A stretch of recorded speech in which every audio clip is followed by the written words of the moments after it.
తెలంగాణలో అధికారంలోకి వచ్చిన కాంగ్రెస్ ప్రభుత్వం రైతులకు, మహిళలకు ఇచ్చిన హామీలను అమలుపరచడంలో విఫలమైందని బీజేపీ పార్టీ రాష్ట్ర కార్యవర్గ సభ్యులు వెన్నంపల్లి పాపయ్య విమర్శించారు. పార్లమెంటు ఎన్నికల్లో బీజేపీ పార్టీకి ప్రజలు పట్టం కడతారన్నారు.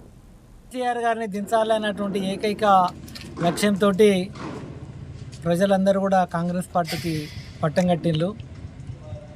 శాసనసభ ఎన్నికల లోపల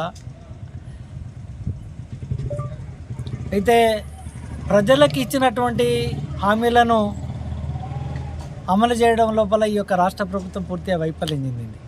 ఎందుకంటే రాష్ట్ర ప్రజలందరూ కూడా కేసీఆర్ గారు ప్రజలకు ఇచ్చినటువంటి హామీలను అమలు చేయడం లోపల విఫలమైంది. కాబట్టే కేసీఆర్ గారి యొక్క ప్రభుత్వాన్ని ప్రజలు ఇంటికి పంపించినటువంటి పరిస్థితి.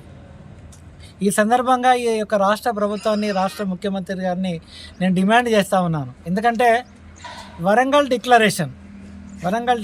డిక్లరేషన్ యొక్క బహిరంగ సభ ద్వారా ఈ యొక్క తెలంగాణ ప్రజానికానికి, తెలంగాణ ప్రజలకి, తెలంగాణ రైతాంగానికి వరంగల్ డిక్లరేషన్ పేరు మీద అధికారంలోకి వచ్చిన తర్వాత మొట్టమొదటి సంతకము 2 లక్షల రుణమాఫీ మీద చేస్తానని చెప్పినటువంటి యొక్క రాష్ట్ర ముఖ్యమంత్రి 4 నెలల సమయం గడిచినప్పటికీ కూడా రైతుల యొక్క ఊసే లేనటువంటి పరిస్థితి ఈరోజు కనిపిస్తూ ఉన్నది.